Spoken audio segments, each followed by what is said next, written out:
Thank you, sir. Such a great story to tell. Thank you so much.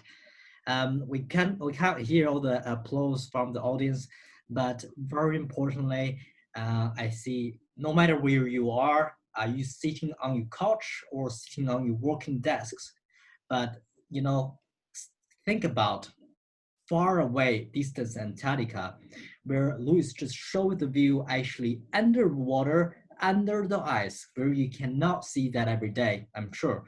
And to explain to you the dangers that occurs, where you've been busy with the daily life, but on the other side of the earth, it's really dangerous happening over there.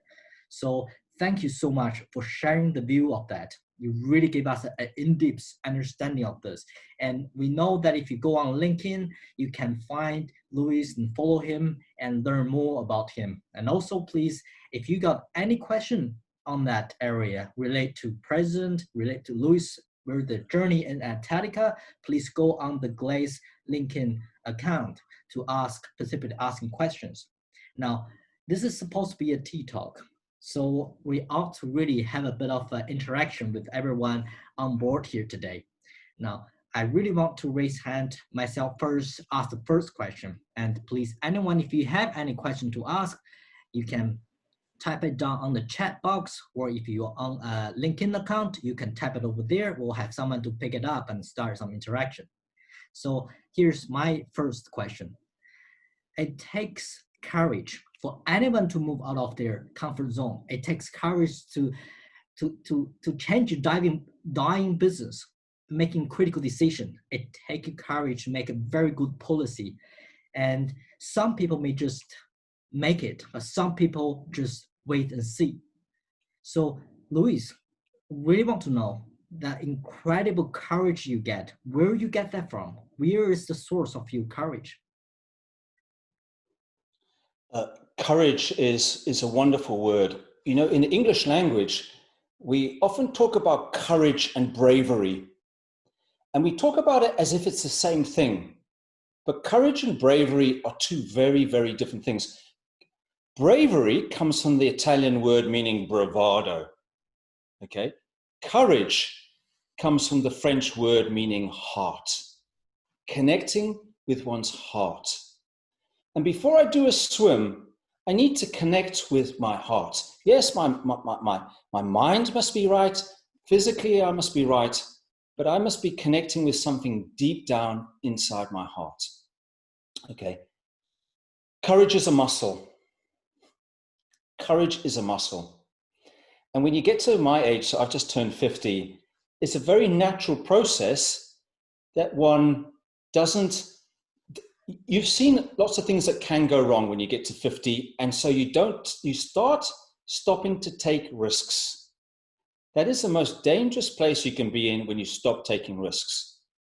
So, as I say, courage is a muscle. So what I do, and this is going to sound crazy, and I'd admit this is crazy, but for me to be able to swim down in Antarctica, to be able to go underneath that ice, to be able to swim, you know, because if that ice falls down, it'll be instantaneous death, okay? Or you can die of cold. There's so many risks which you're facing.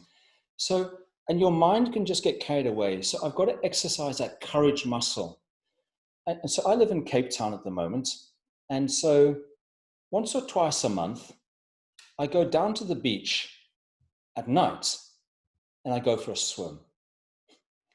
Now, when you go for a swim in Cape Town at night, everything looks like a great white shark.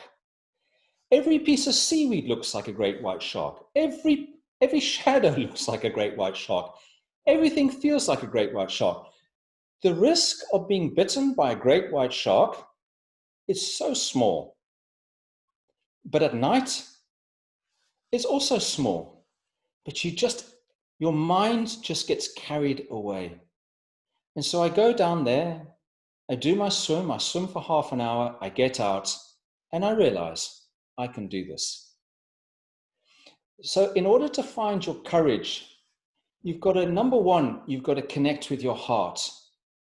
Number two, you've got to be really exercising that courage muscle, making those difficult decisions which make you feel uncomfortable, which you're just not feeling quite comfortable with. But the third thing, which is so important when it comes to courage, and that is that courage is contagious. If you want to be courageous, you need to surround yourself by courageous people. If you surround yourself by people who are frightened, you will see the fear in your eyes. They'll have all sorts of problems. You'll never be able to take a risk. You just won't be able to get off the starting blocks. You have to surround yourself by courageous people. And no, I'm going to embarrass him incredibly. But one of the reasons why I chose Jose Maria Figueres is because he's lived a courageous life. At 39 years old, he became the president of Costa Rica. He headed up the World Economic Forum. He's now pioneering the protection of these great wilderness areas and the oceans. He's courageous. He makes a hard decision. He's uncomfortable most of the time. He's not sitting back in Costa Rica and sitting on the beach. And you know, when you surround yourself with courageous people, you find something in yourself that you can put your chest out and you can say, I'm going to do it because I can do it because of these people around me.